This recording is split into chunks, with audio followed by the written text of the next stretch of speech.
ఓం నమో వెంకటేశాయ. భారతదేశాన్ని కుదిపివేస్తున్నటువంటి cockroach Janata party సిజేపీ kundali మొట్టమొదటిసారిగా నా వద్ద ఉంది. సో ఈ కుండలి దీని ద్వారా సిజేపీ పార్టీ యొక్క భవితవ్యం ఎలా ఉండబోతా ఉంది అనేటువంటి విషయాన్ని మనం తెలుసుకునే ప్రయత్నం చేద్దాం. సో సింహలగ్నంలో ఉండేటువంటి సిజేపీ పార్టీ యొక్క కుండలి రాహు మనకు లగ్న కుండలి ప్రకారం కనుక తీసుకున్నట్లయితే రాహు 7వ ఇంట్ల, శని 8వ ఇంట్ల, 9 కుజుడు, 10 రవి బుధ చంద్రుడు, 11 శుక్ర గురువులు. సో ఇక్కడ బుధాదిత్య యోగం కనిపిస్తూ ఉంది. రవి బుధుల కలయిక బుధాదిత్య యోగం కనిపిస్తూ ఉంది. అందుకనే విపరీతమైనటువంటి అటెన్షన్, విపరీతమైనటువంటి క్రేజు, విపరీతమైనటువంటి పబ్లిసిటీ వీరికి వచ్చింది, సిజేపీకి వచ్చింది. సో కాలసర్ప సహిత పూర్తి సంపూర్ణ కాలసర్ప సహిత రాజయోగంలో కనిపిస్తున్నటువంటి పార్టీ ఇది.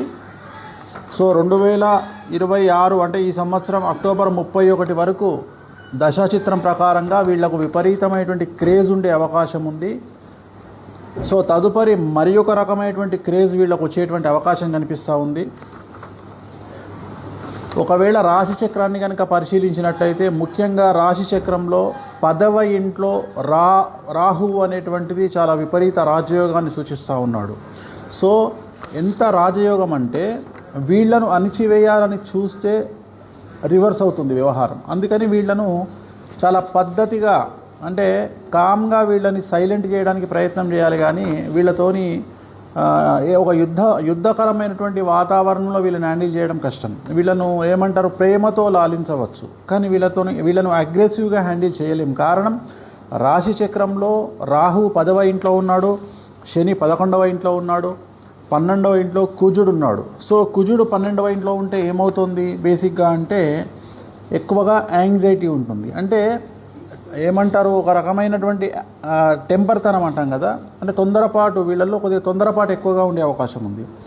సో జాతకరీత్యా కనుక తీసుకున్నట్లయితే ఇప్పుడు వీళ్ళు చేసేటువంటి డిమాండు ధర్మేంద్ర ప్రధాన్ మినిస్టర్ రాజీనామా చేయాలి. 100కి 100% ధర్మేంద్ర ప్రధాన్ రాజీనామా చేసే అవకాశం ఉంది. నేను ఈ వీడియో పెట్టే సమయానికి ఇంకా కన్ఫామ్ కాలేదు, కేంద్రం ఒప్పుకోలేదు. కానీ నేను చెప్తా ఉన్నా ధర్మేంద్ర ప్రధాన్ రాజీనామా చేసే అవకాశం 100కి 100% ఉంది. కాకపోతే అది ఈ విషయంలో చేస్తారా అంటే నీటు పేపర్ విషయంలో చేస్తారా లేకపోతే వేరే విషయంలో చేయిస్తారా నాకు తెలియదు. కానీ ధర్మేంద్ర ప్రధాన్ గారు ఖచ్చితంగా మినిస్టర్ రాజీనామా చేస్తారు. అలాగే సిజేపీ పార్టీకి సంబంధించిన ముఖ్యులు ఒక 3 తర్వాత సమయంలో కాలంలో జైలుకు వెళ్ళేటువంటి అవకాశాలు కనిపిస్తూ ఉన్నాయి.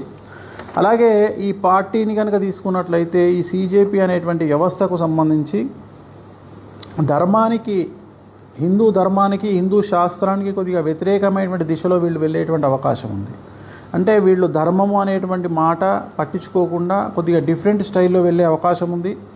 ముఖ్యమైన విషయం ఏంటంటే ఈ పార్టీ వల్ల 100కి 90% డ్యామేజ్ జరగబోయేటువంటి పార్టీ బీజేపీ అని నిక్కచ్చిగా చెప్పుకోవచ్చు. ఎందుకంటే ఈ సిజేపీ పార్టీకి సంబంధించినటువంటి రాశి చక్రమైన లగ్న చక్రమైన ఏది తీసుకున్నా నరేంద్ర మోడీ గారి జాతకం వీరితోటి షష్టాష్టకాలైనాయి. అలాగే భారతీయ జనతా పార్టీ యొక్క కాంబినేషన్ కూడా షష్టాష్టకాలైనాయి.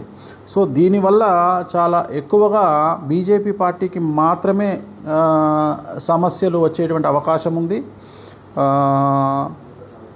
సో ఖచ్చితంగా రాబోయే కాలంలో భారతదేశములో ఎవరు ఊహించినటువంటి స్థితికి ఒక పార్టీని గద్దెను ఎక్కించాలన్నా, కేంద్రంలో ఒక పార్టీని గద్దె దించాలన్నా ఖచ్చితంగా సిజేపీ పార్టీ 100కి